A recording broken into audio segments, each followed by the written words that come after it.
Yaa mucaa haadha keetii keessatti suuraa ka'e. Namichoo koi maal argattati? Mana marah kita resi. Mana harus tadi. Kan nu gaafa tokko jara taa'e dhaggeeffadhu waan nama rabtaa jiru. Mata jiru narsaawwan danaa narraafina. Kok kaya Deemu nasa haadha ya keetii sana ilma haadha sana addaa fokkata. Deemu iddoo haadha. kotile. Taap koppilinkii godhaa hundi keessanuu koppilinkii godhaa. Jaarmutaa haadha raawwa namtitti isaatii inni akka ijoollee baaleetuun haga yoomii haila jetteetiin akka dhiiratti maan mul'anne qo'aase.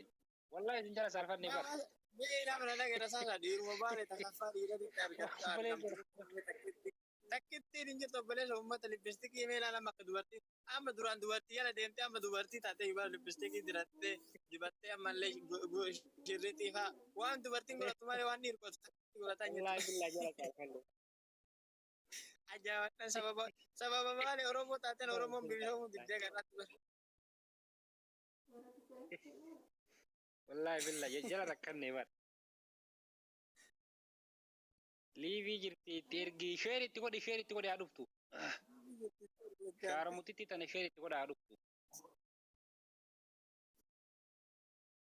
Mee koo rabbi jedhaatti akkamitti dhiira akkanaa kanaan salamte amma namitti hintu.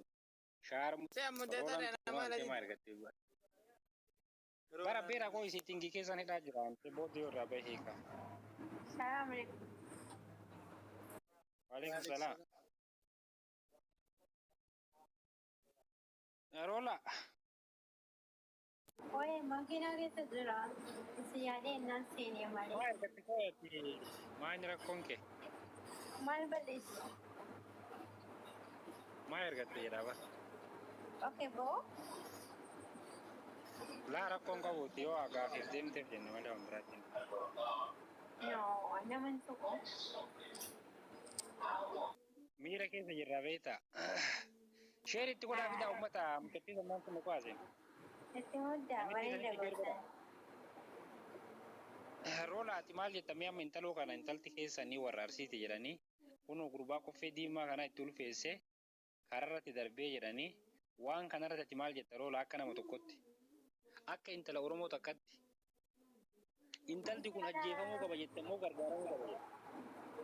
Maaliif gargaaramtee agama ijaazaa ciftee dhiirri kun ta'uu deemtee dalagattu dalagaa biyyaa baatti.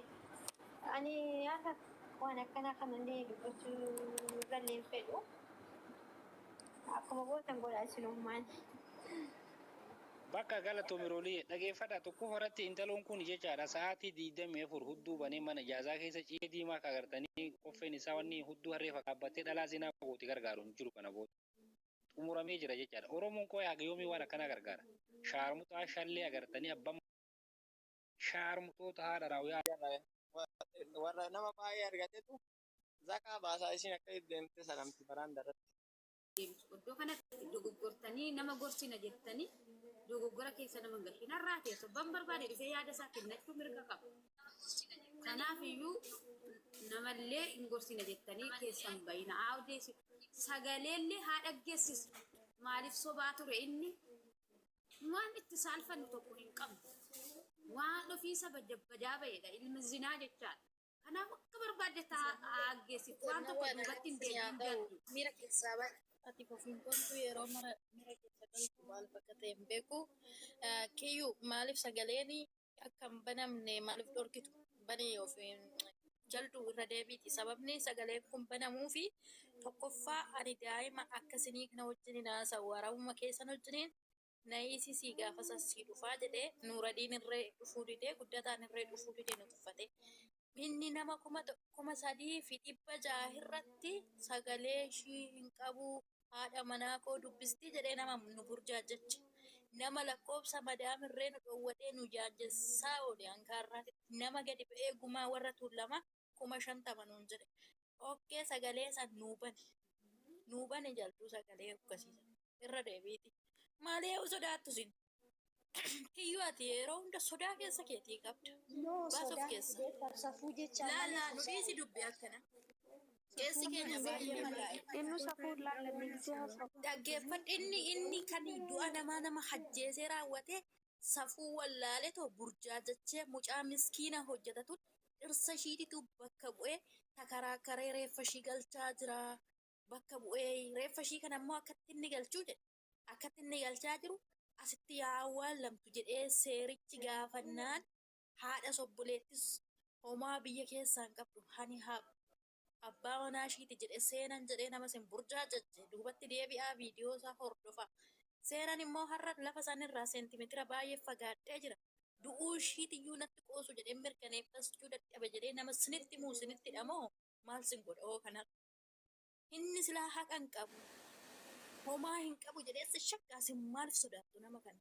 Bani ati warri sodaattan baanu keessa. Homaa sin hin dirqamsiisu. Inni safuu wallaale akkamitti mucaa miskiina dalagachaa irratti gadi caamsee itti qoose. Haadha manaa koo malee hin qabu. Haadha manaa keetiin akkamitti abdii holiin qonna si qoshaashaa tanammaatu si galcheessitti majalee nama na arrabsa. Nama sagalee keessan nu doorsisu mucaa miskiinarra cubbuu godhe. Kan irratti koo yakka gaarii godhatee waamee akka fidha garaa isaatiitti itti fayyadamaa ba'ee birrii akka garaa isaatti irraa fudhachaa ba'eerra. Keessatti dubbii kana hubadhaa dhugaan mucaa kanaatis immoo hin baa'oo sagaleen kun badan. Maaliifii namni kun irree boqonnaadha yaa hojjetatu boqonnaa dhabee.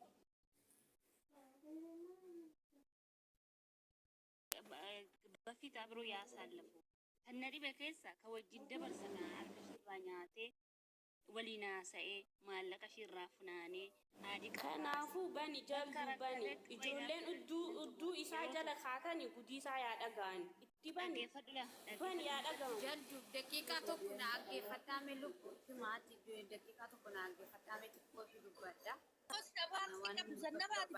Sagalee yaabanamu tokko dubbate tokko sagalee kun akka banamu barbaadeef nan qaba.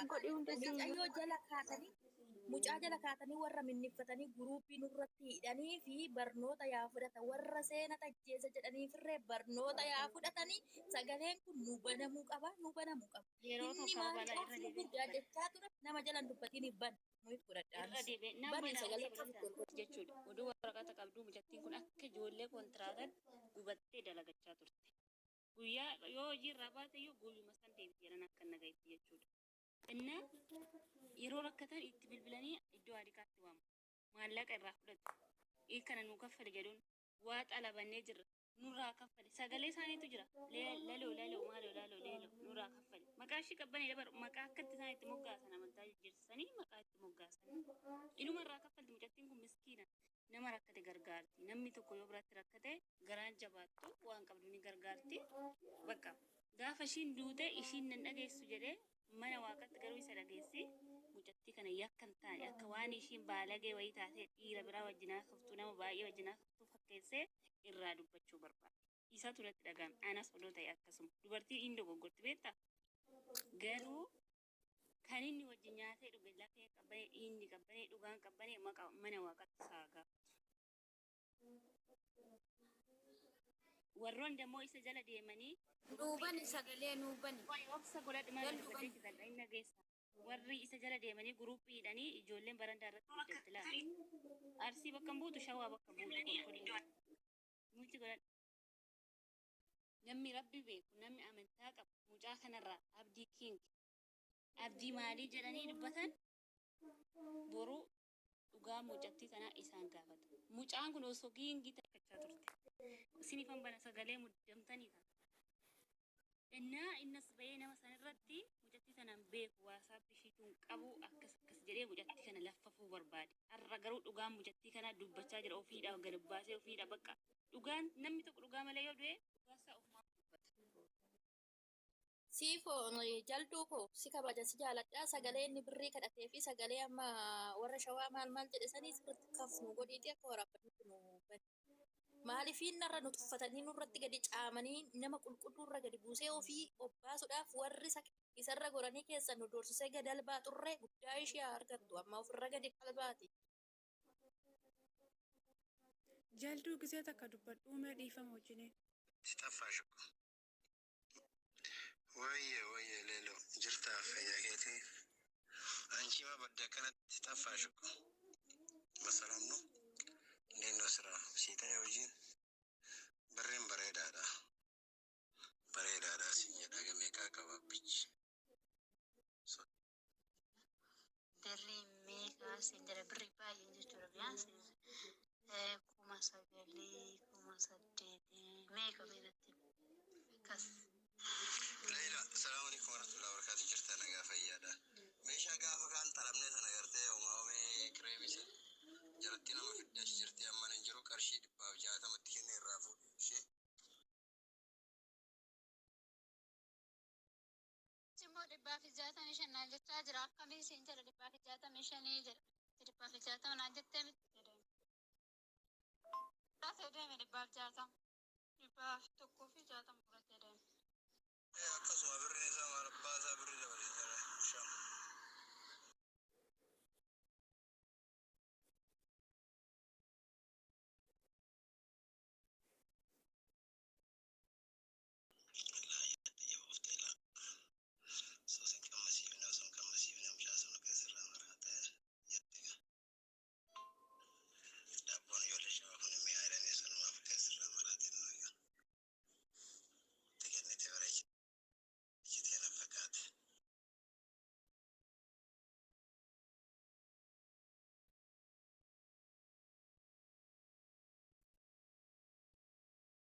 Albaa tasu maalirraa argatta amma kinu mee kanarraa maal hubatta warra isa jala.